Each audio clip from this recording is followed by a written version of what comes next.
Okay, I'm going to explain how to adjust the speeds and cushion onset of the Activair engine.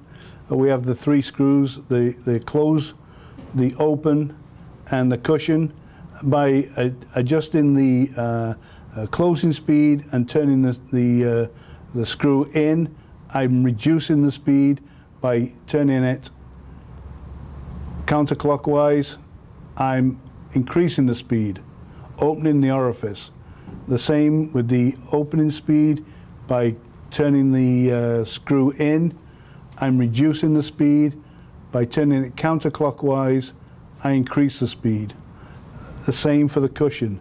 Now, the cushion onset, typically this is adjusted, turned counterclockwise to bring the cushion at the latest possible time. So typically with a slide glide door, we would like to have a relatively fast opening speed, but we don't want the doors to slam, so we adjust the cushion onset to come on at the last possible minute, just before the doors achieve the full open position.